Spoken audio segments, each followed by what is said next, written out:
You're about to discover the exact strategy that allowed me to turn $200 into $25,000 in just 1 week of trading. Don't expect a complicated strategy. In fact, after 6 years in the financial markets, I realized that big financial gains come from logic, volatility, and a simple strategy.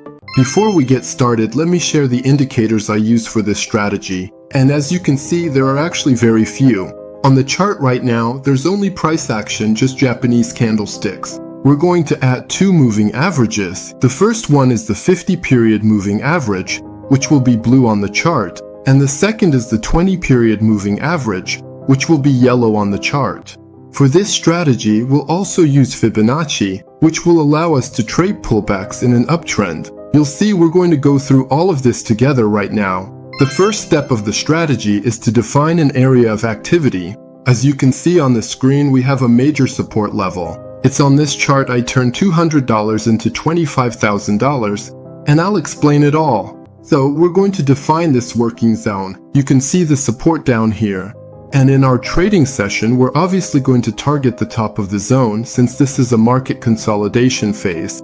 As you can see, after a strong upward move, the market is now moving sideways here between 2 price zones. You can roughly see that every time the market reached the top of the range, it was pushed back down to the bottom of the range. When it's at the bottom of the range, it gets pushed back up to the top of the range. And for now, that's all that's been happening for weeks. So first, you need to define your trading zone. The performance was achieved on this support zone, and I was able to trade the entire upward movement, which allowed me to make some very nice financial gains. And you can see that since then, the market has returned to the bottom of the range at the support zone. The logic here is to follow the trend. The market is bullish, even though right now it's moving sideways in a range, so we always favor buying and avoid selling to not go against the trend. When the market comes back to this support, you can trust it because look how many times the market has tested this price zone. You have this entire upward move here that was stopped dead by this zone, which was previously a resistance area. It retested the resistance zone, was rejected downward again, before finally breaking through this resistance zone here, so that it later became a support here, here, and currently here. Now, we find ourselves on the H4 time frame, and we're really going to get into the heart of this strategy at this spot here, which was the beginning of my Bitcoin purchases to go from $200 to $25,000 all the way up here. You can see that once the market reached the support, it entered a small phase like this of stagnation. It stabilized for a while, making everyone hesitate. Were we going to break the support and drop much lower, or were we going to bounce off it again and go long? What happened is that we bounced off it once again. And the first very clear signal that made me start buying Bitcoin was this 4-hour candle. You can see that this 4-hour candle is beautiful. Because it's impulsive, it's volatile. At the same time, it comes to save the support, triggers a bounce off the support, and also breaks above the 20-period moving average in yellow and the 50-period moving average in blue. It's important to know that these 2 moving averages are used to confirm a trend. When the market is strongly trending downward, you see it will keep bouncing off the moving averages each time, but never actually break through them. You might get small wicks above the moving averages like here, but overall you can see that the market uses the moving averages as a resistance or support zone, depending on the direction of the established trend. Here we have a signal from the price action with a very impulsive candlestick. Next, we have a signal from the technical indicators showing a breakout to the upside. The market is rebounding and reversing the previously established downtrend. You can see that the next 2 candles are very small compared to the large bullish impulsive candle, and most importantly, these candles do not go back down. It stays well above the moving averages, and then we're going to get a new 4-hour impulsive candle here that will really definitively confirm that the momentum is bullish, that it's time to buy, and that we're set to target either the middle or the top of the range on the daily chart. You can also see that once we get the break above the moving averages, the market will go up a bit and then pull back to the moving averages. They won't be broken. Instead, they'll be validated as support. And we also have the little crossover with the 20-period moving average crossing above the 50-period moving average. This is a golden cross, so here on the 4-hour chart you already have all the information you need to enter a buy position.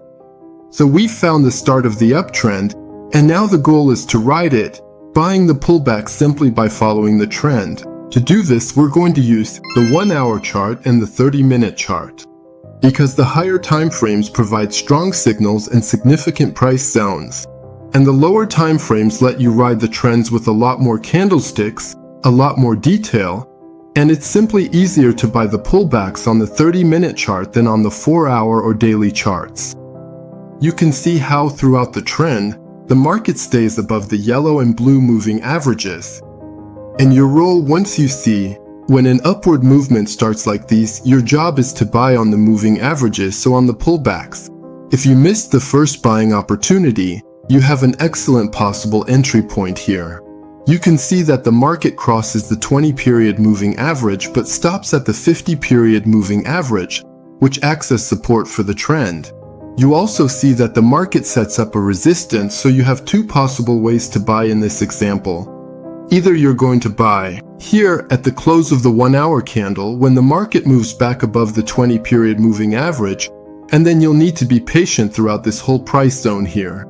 Either you wait and really buy the breakout of the resistance here, since you're following the direction of the uptrend, so you're on the right side, you have the breakout of the resistance here, you have the re-entry above the 20-period moving averages, and on top of that you have volatile price action. Look at this 1-hour candle, it's beautiful and impulsive, and visually it tells you that the market is simply very bullish. Here on the 30-minute chart, you can see that after these bullish moves, the market makes corrections as always. Here you have a correction, a buying point on the 20-period moving average. Or once again, you wait for the breakout of the small resistance that has formed. Second buying point. The market makes a new high, and then you see it sets up another resistance. Once the market breaks it, you can buy again. Actually, it's simple. When a big bullish move like this happens, you buy every correction. As long as your moving averages are confirmed and continue to act as price support, you can be confident. If on top of that, the price action shows you that every 50 or 100 point correction is being bought up, you're on the right track. You've got the big players on your side. You can also use Fibonacci if that helps you. For example, let's take the low point of the move up to the high point, and you'll see that the market will come back to correct between the 50% retracement zone and the 61.8% retracement zone. You've got excellent price action here. Look, we have a false breakout of the 50-period moving average. We get a wick and then we move back above as well. The next 30-minute candle simply engulfs the previous candles, re-enters the 50-period moving average, confirms the 0.50% Fibonacci retracement support, and then the market literally explodes upward in one last move here. Throughout this trend, you have buying opportunities. You need to respect trend following, meaning that in an uptrend, the market should make higher highs and higher lows. And as long as the market follows this trend rule, you can be confident. You have price action to help you, you have price zones, moving averages, Fibonacci. You just have to wait for pullback so you can buy again, and make money all along this uptrend for as long as it continues. Obviously, at some point it will come to an end. On the 4-hour chart, right here, you can see at this spot the signal of the moving averages breaking, the crossover here, which told you to stop buying. This sharp drop that we saw very recently wasn't predictable, of course, but the technical indicators, but also the price action, were showing you a market that was stalling. It stopped making higher highs and higher lows, and instead it was reversing the trend following pattern. You can see it here, we have a peak, and then the market starts making lower highs and lower lows as well. So you have a trend reversal here. And at that point, you have the moving averages breaking down, volatility coming back down, and it's happening violently.